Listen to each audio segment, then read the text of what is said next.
Boba, ano sabi mo? Tanong niya sa akin habang nakatapis ng tuwalya dahil naligo pala siya.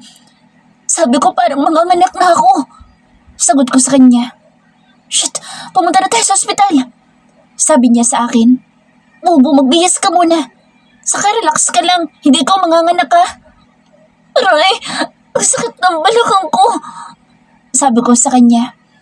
Boba, hindi ko yata kaya maging relax. Shit, ganito pala ang feeling kapag manganganak ang asawa. Wait lang, Boba, magbibihis lang ako. Natataranta na sabi niya sa akin at mabilis na bumalik sa silid namin. Kaagad din siyang bumalik at napansin ko pa na baliktad ang suot niyang shirt. Mabilis niya akong binuhat. Bobo, baliktad ang damit mo. Sabi ko sa kanya, hayaan mo na, Boba.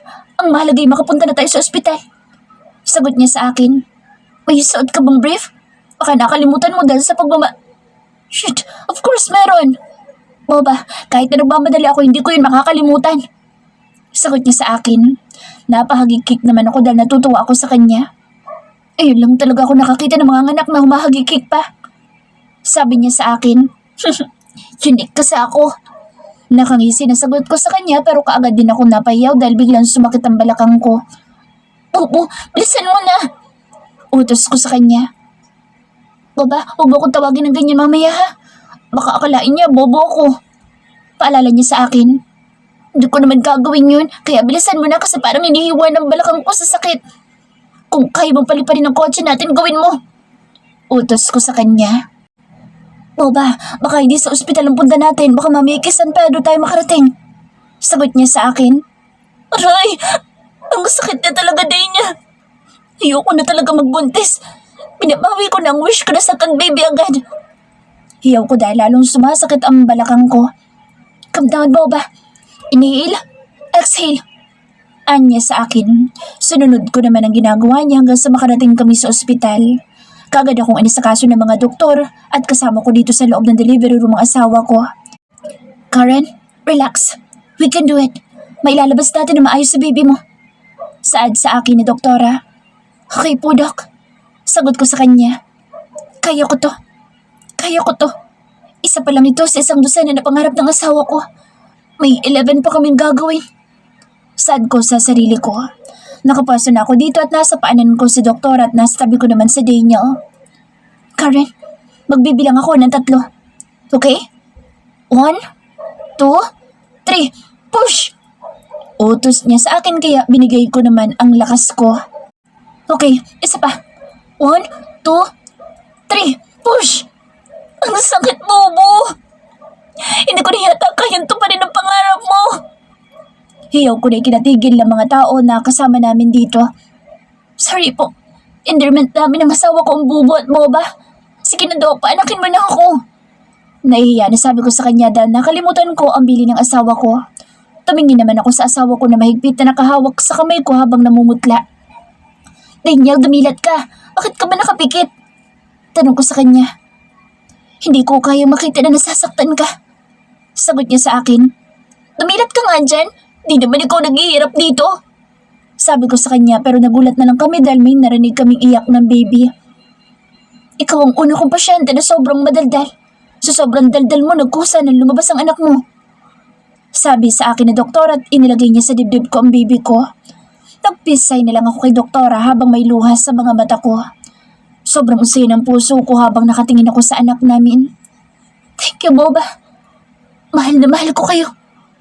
Bulong sa akin ni Daniel at naramdaman ko ang luha niya na tumulo sa pisngi ko. Congratulations sa inyong dalawa. May isang malusog at cute na kayong baby boy. Nakangiti na bati sa amin ni Dr. Fatima. Thank you po. Panabay na sagot namin ng asawa ko. Inasikaso nila ako at linundan sa baby ko. Hindi kayang pantayan ng kahit na anong nararamdaman ko ngayon dahil sobrang saya ko talaga. Nakatulog ako sa sobrang pagod. At nang gumising ako, ay una kong hinanap ang anak ko pero bumungad sa akin ang umiiyak kong asawa. Daniel, nasaan ang anak natin? Tanong ko sa kanya. Boba, ang anak natin. Ano nangyari sa anak natin? May kumuha sa anak natin. Umiiyak na sagot niya sa akin. Halos mabingi ako sa narinig ko mula sa kanya. Ano sabi mo? Nawawalang anak natin? Nauutal na tanong ko sa kanya. May kumuha sa kanya, Boba. Hindi. Hindi totoo yan. Hindi. Nasa naman ako? Ang anak ko. Daniel's POV. Kahit kinakabahan at natatakot, ako'y pinilit kong lakasan ang loob ko at nakahinga naman ako ng maluwag dahil naging maayos ang panganganak ng asawa ko. Ang pagiging makulit niya ay wala talagang pinipili na lugar. Kaya sobrang natutuwa sa kanya si doktora dahil nagagawa pa niyang magdadaldal kahit na nasa kalagitnaan siya ng panganganak. Hindi ko na napigilan ang mga luha ko nang masilayan ko ang anak ko. Ang liit niya at para bang nakakatakot na buhatin. Inilabas muna siya para malinisan. Ako naman ay sinamahan ko ang asawa ko. Nakatulong ito dahil sa sobrang pagod. Hanggang sa humahangos na pumasok ang isang nurse. Sir, ang baby niyo po. Nauutal at namumutla na sabi niya sa akin. Ano nangyari sa baby ko? Nasaan ang anak ko? Sigaw ko sa kanya. Nawawala po ang baby niyo, sir. Sagot niya sa akin na ikinatigil ng mundo ko. Nawawalang anak ko? Mabilis ako lumapit sa kanya, tinawakan ko ang braso niya. Paanong nawawala ang anak ko? May diin na tanong ko sa kanya. Sir, hindi ko po alam. Pumasok lang po ako sa banyo at paglabas ko'y wala ng baby. Umiiyak na sagot niya sa akin. Napasuntok ako sa pader sa sobrang galit ko. Nagkakagulo na kami dahil sobrang galit ako. Hinlughog na ang buong ospital pero hindi pa rin nakita ang anak ko. Tinawagan ko sa Asher para tulungan ako. May kumidnap sa anak mo, kuya. At sana, tumawag na siya kaagad para hindi na mapano pa sa baby. Sabi ni Asher sa akin. Nagpupuyos ako sa galit dahil ano ko pa talaga ang napili niya. Humanda siya sa akin kapag nalaman ko kung sinong kumuha sa anak ko. Mabilis kong kinuha ang phone. Hello, babe.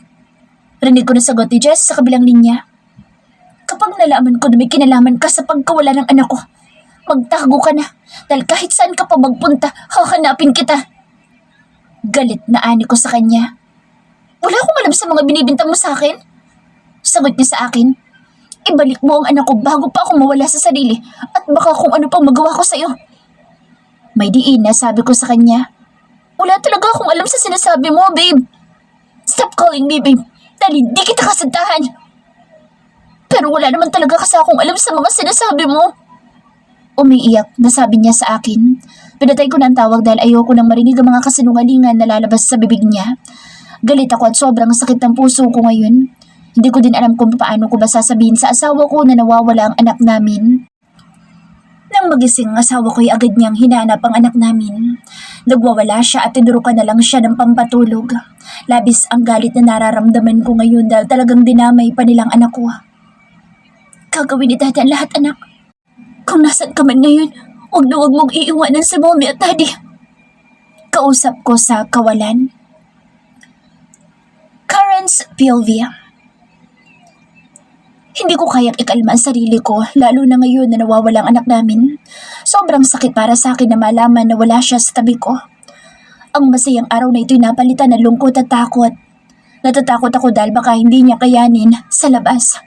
Hindi ko alam kung anong ginagawa nila sa anak ko. Iniisip ko pa lang na umiiyak siya dahil nagugutom siya'y para na akong pinapatay. Iniisip ko kung sino bang kumuha sa anak ko. Daniel, hanapin mong anak natin, please. Ibalik mo siya dito. Ang anak ko. Ibabalik ko siya, Boba. Please, huminahon ka lang. Ibabalik ko siya, pangako. Sabi niya sa akin at niyakap niya ako. Hindi ko kakayanin kapag nawala siya sa atin. Natatakot ako na baka magutom siya. Na baka umiiyak siya ngayon. Umiiyak na sabi ko sa asawa ko. Nakita ko na umiiyak din ang asawa ko, na pareho kaming nasasaktan ngayon pero hindi ako pwedeng mawala ng pag-asa dahil babalik ang anak ko. Makakasama ko siya ulit. Biglang umilaw ang phone ko kaya mabilis ko itong kinuha sa side table. Unknown number. Pumunta ka sa address na ito at huwag na huwag mo sasabihin sa asawa mo o magsumbong sa pulis. Kung gusto mo na makita pambuhay ang anak mo, ikaw, kapalit ng anak mo. Minalot ng takot ang puso ko dahil sa text message na natanggap ko. Natatakot ako pero mabilis ko rin pinatay ang phone ko para hindi makita ng asawa ko. Kailangan ko mag-isip ng mabuti. Kailangan kong isipin ang kapakanan ng anak ko. Alam ko na mahina pa ako dahil kakapanganak ko pa lang pero gagawin ko ang lahat ng makakaya ko para lang maging maayos ang lahat. Ililigtas ko ang anak ko sa taong kumuha sa kanya. Lumabas ang asawa ko dahil may pupuntahan sila ni Asher. Kapatid ko ngayon ang kasama ko dito sa silid na inukupan namin. Lihim akong umiiyak. Litong-lito na ako at hindi ko na alam ang gagawin ko. Bakit ngayon pa? Bakit kailangan pa mangyari ang lahat ng ito? Alam ko na delikado pero kinuha ko ang phone ko para i-text si Ana at si Joy. Nang maisend ko na ang mensahe ko, idaan ako lumabas sa silid ko. Tulog ang kapatid ko kaya nakalabas ako nang hindi niya nalalaman. Hindi ko alam kung anong kahihinatnan ng ginagawa kong ito pero para sa anak ko ay gagawin ko ang lahat. Alam ko din na magagalit sa akin si Daniel pero tatanggapin ko na lang ito. Nang makarating ako sa location ay kaagad akong bumaba. Nasa isang abandonadong gusali ito. Natatakot akong pumasok pero nilaksan ko ang loob ko. Habang naglalakad ako'y umiiyak ako dahil kung nandito ang anak ko, hindi ko kayang makita siya sa ganitong lugar. Pumasok pa ako at bumungad sa akin ang taong nakatayo ngayon at nasa tabi niya ang anak ko. Rain? Bakit? Nautal na tanong ko sa kanya. How come? Love, sa wakas ay dumating ka na. Nakangisi na saan niya sa akin. Ngisi na nakakatakot. Ibang-iba siya sa Rain na nakilala ko. Ang Rain na mabait at malambing. Come here. Lapitan mo ang anak natin. Utos niya sa akin na ikinatayo ng mga balahibo ko sa buo kong katawan. Rain, ano ba itong ginagawa mo? Bakit may dinadamay ang anak ko? Ano ba ang maling ginawa ko sa'yo para gawin mo to sa amin? Umiiyak na tanong ko sa kanya. Hindi mo ba alam? Umiling ako bilang sagot pero dahan-dahan ako lumalapit sa kanya dahil natatakot ako na may gawin siya sa baby ko. Pinaasa mo ako. Minahal kita. Kailangan ko pang magpanggap na mahirap para magustuhan mo ako. Pero ano? Pinagpalit mo lang ako kay Robles. Mas pinili mo siya kaysa sa akin. Sigaw niya sa akin. Hindi ako nagsalita dahil gusto ko nang makalapit sa anak ko. Hanggang sa nakarating ako sa stroller ko saan nakalagay ang baby ko. Kaagad ko itong binuhat pero hiniklat ako ni Rain. Iwan mo yan at sumama ka sa akin. Sabi niya sa akin. Hindi. Hindi ko iiwan ang anak ko dito ng mag-isa. Maawa ko naman sa akin. Kakapanganak ko pa lang, please. Parang awa mo na, Rain. Ikaw lang naman ang kailangan ko at hindi ko naman kailangan ng batang yan. Kaya iwan mo na yan, sumama ka sa akin. Nasaktan ako dahil dumiin ang pagkakahawak niya sa braso ko. Parang awa mo na, hayaan mo na kaming makauwi. Hinahanap na kami ng asawa ko. Hindi naman kita pinaasa. At kung sa tingin mo pinaasa kita, hayaan mo na. Hayaan mo nang iuwi ko muna ang anak ko at sasama ko sa'yo. Huwag mo lang iwan dito ang anak ko. Pakiusap ko sa kanya. Hanggang kaya ko makiusap sa kanya gagawin ko, maging ligtas lang ang anak ko. Hindi, ikaw lang ang gusto ko. Ikaw lang ang kailangan ko. Kung hahayaan kitang makauwi, sigurado ako na hindi mo natutuparin ang pangako mo. Lolokohin mo lang ako. Sigaw niya sa akin. Gustuhin ko bang makipaglaban sa kanya, hindi ko kaya dahil mahina pa ako. Kaya patuloy ako nakikiusap sa kanya at patuloy din siyang tumatanggi sa akin. Boss, may dumating ng mga pulis. Biglang sabi ng isa niyang tauhan. Nabuhayin ako ng pag-asa dahil alam ko na sila Asher na ito. Sumuko ka na, Richard Jones! Sigaw ni Asher. Richard? Kunot noon na tanong ko kay Rain. Baby! Napalingon ako dahil narinig ko ang boses ni Daniel. Daniel! Umiiyak na bigkas ko sa pangalan niya. Hinila ako ni Rain palapit sa kanya at nakatutok sa amin ang baril niya. Natakot ako hindi para sa sarili ko kundi para sa anak ko. Di ba sinabi ko sa'yo na huwag ka magdadala ng pulis? Galit na bulong niya sa tenga ko. Wala ko sinabihan. Nakapikit na sagot ko sa kanya. Sinungaling! Sigaw niya sa akin. Please, Rain, Richard. Pakawalan mo na kami para maawa mo na. Umiiyak na sabi ko sa kanya. Papakawalan? Para ano? Para sumama ka kay Robles? Hindi kayo magiging masaya. Sasama ko sa iyo basta hayaan mo kung ibigay ko sa asawa kong anak namin. Pangako, sasama ko sa iyo. Umiiyak na sabi ko sa kanya. Hindi mo ako maloloko. Hindi ako ututo. Sigaw niya sa akin. Jones! Huwag mong sasaktan na mag-ina ko! Mapapatay kitang gago ka! Sigaw naman ni Daniel. Hindi ko kayang saktan ng babaeng mahal ko. Magsasama pa kami dalawa. Parang baliw na kausap niya kay Daniel. Sumuko ka na lang para hindi ka na masaktan pa. Sigaw ni Asher sa kanya. Sa tingin mo ba natatakot ako sa kagaya mong baguhan? Rain, please. Hayaan mo akong ibigay ko kay Daniel ang anak namin. Umiiyak na sabi ko sa kanya. Anong binabalak mo, baby?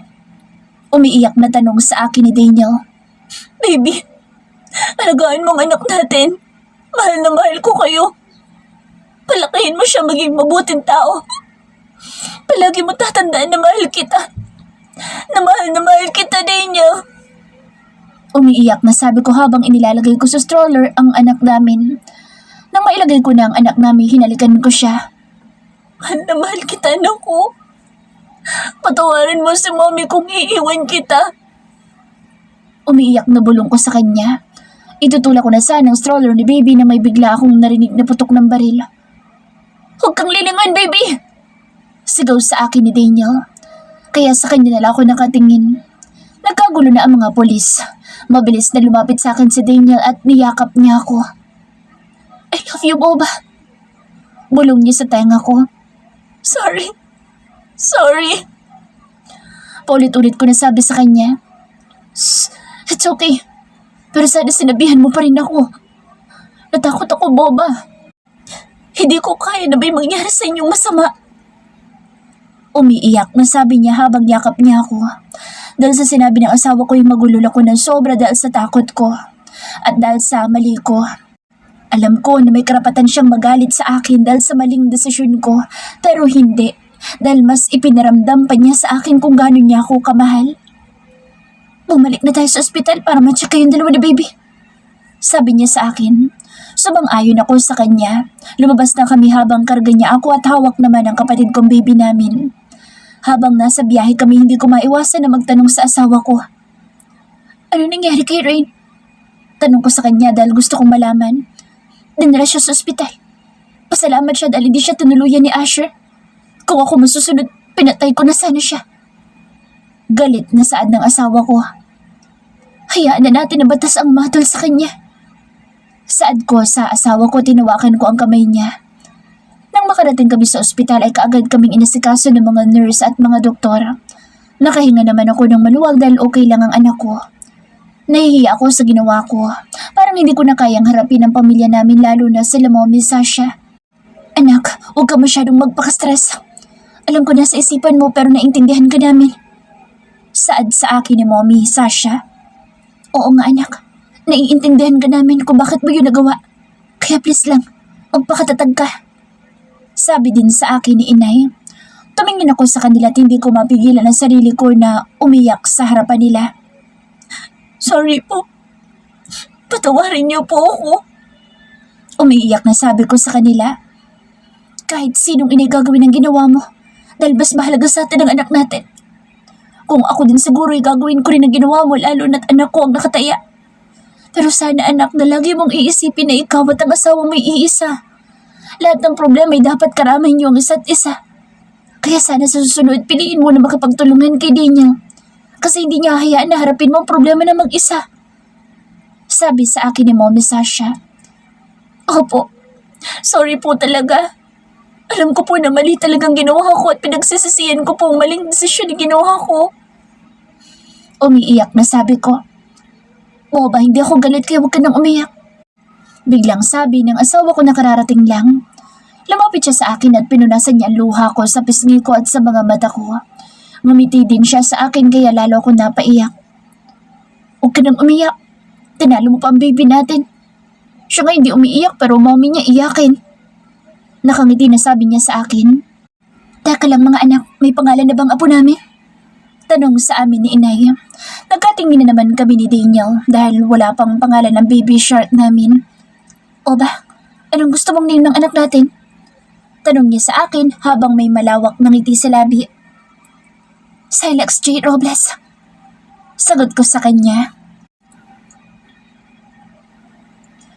Masaya Masaya ako na inaalagaan ko ang anak ko. Hindi ko lang maiwasan na malungkot dahil naalala ko pang isa kong anak. Pero kaagad ko ding sinaway ang sarili ko dahil ayoko nang magpakalunod sa lungkot. Dahil alam ko na nasa mabuting kalagayan na siya. Kasi kapag hinayaan ko ang sarili ko na mag-isip ng kung ano-ano ay baka masiraan ako ng bait. Lalo na ngayon na palagi ko naiisip ang ginawa kong pagkakamali. Pero dahil nasa tabi ko ang asawa ko ay pinipilit kong laksan ang loob ko. Ang gwapo talaga ng baby Joy ko. Manang-mana ka sa daddy mo. Thank you dahil naging malakas ka, anak. Kahit na maraming pagkakamali si mommy, sisikapin ko na maging mabuting ina sa'yo.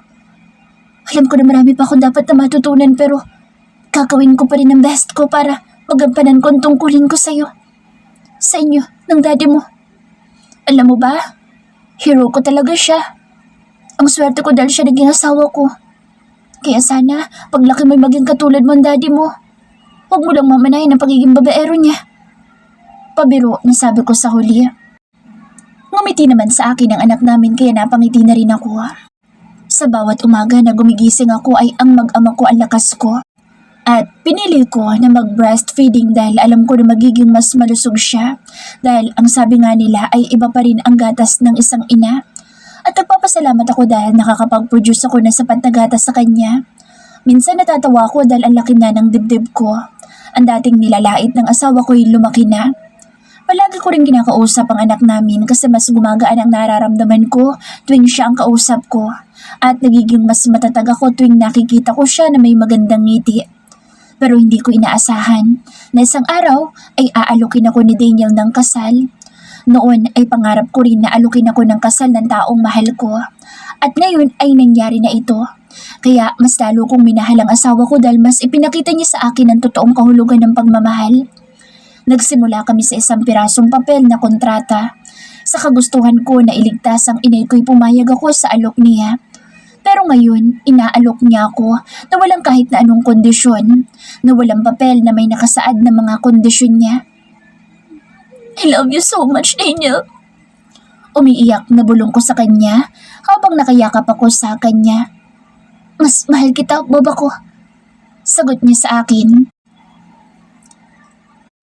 Halos 2 buwan na pinaghahandaan namin ang kasal namin ni Daniel at sa wakas ay dumating na ang araw na pinakahihintay naming dalawa. Nasa harap ako ngayon ng isang malaking vanity mirror at inaayusan ako ng glam team na kinuha ni Ana. Naiiyak ako, Beshi. Dahil sa wakas kakasal ka na nandito si Chang. Saad sa akin ni Joy. Masaya ako na ikakasal ako na nasa tabi ko sa inay. Thank you, Beshi, dahil hanggang ngayon kaibigan pa rin kita. Malaki pasasalamat ko sa iyo dahil sa mga panahon na kailangan ko ng kaibigan, nandyan ka palagi para sa akin. Parang naiiyak na sabi ko sa kaibigan ko. Me too, Beshi. Umiiyak na sagot sa akin ni Joy. How about me? Friend mo rin naman ako ah. Biglang tanong ni Ana na nakanguso na parang bata. Makakalimutan ba kita?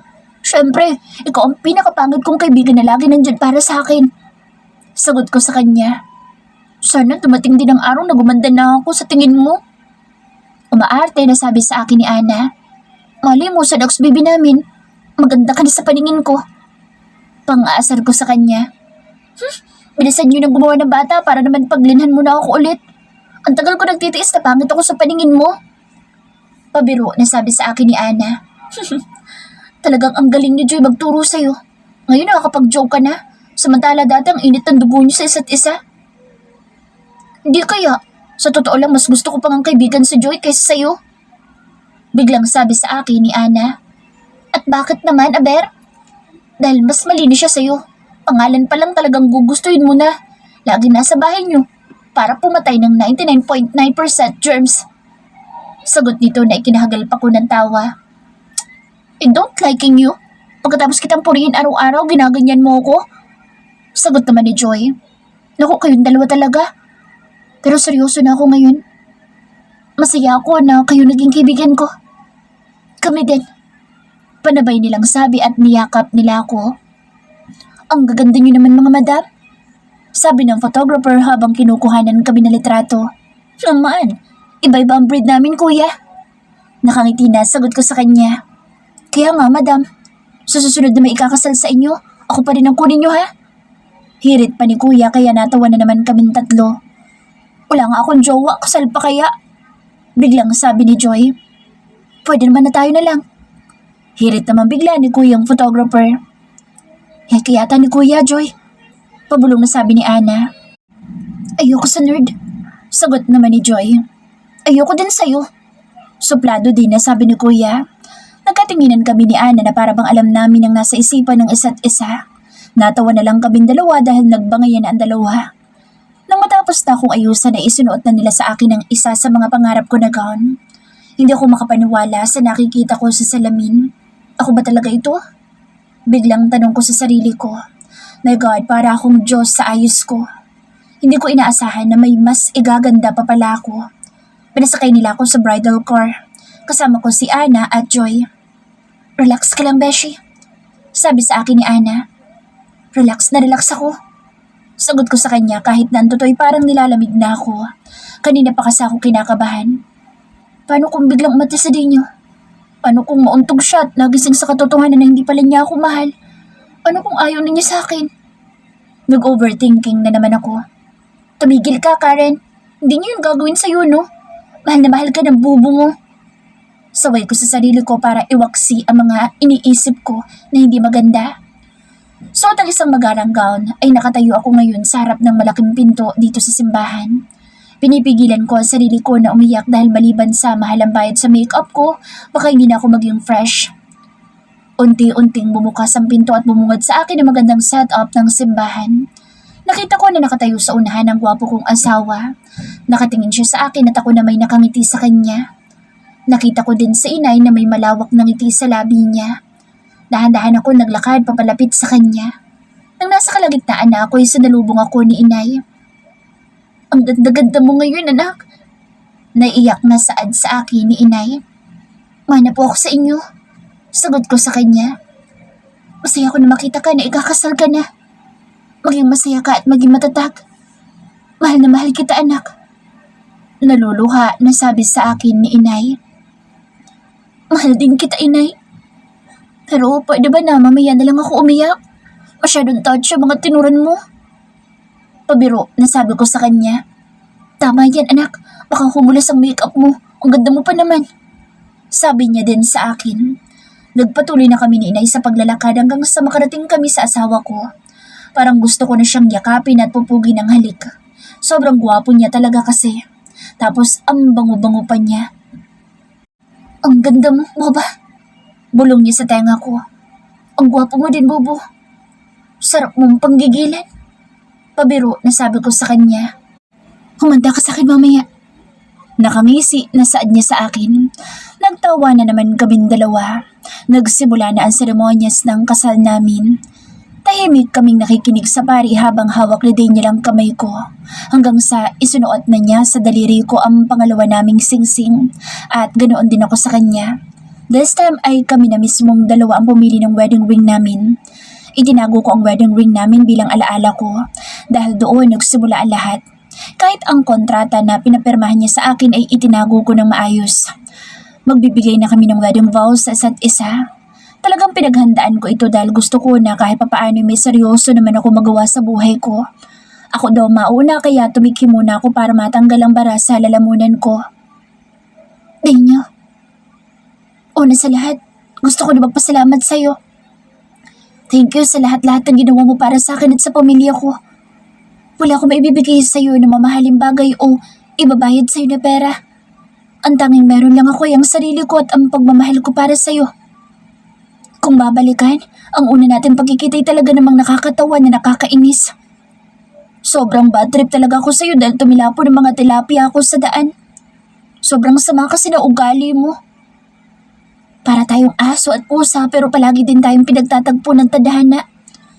Sa dami ng kalokohan mo talagang kumukulo ang dugo ko kapag naalala ko. Pinaakyat mo lang naman ako ng 10 palapag kahit na maayos naman talagang elevator. Pero kahit marami kang kalokohan ay doon ko rin nalaman na unti-unti na ako nahuhulog sa'yo.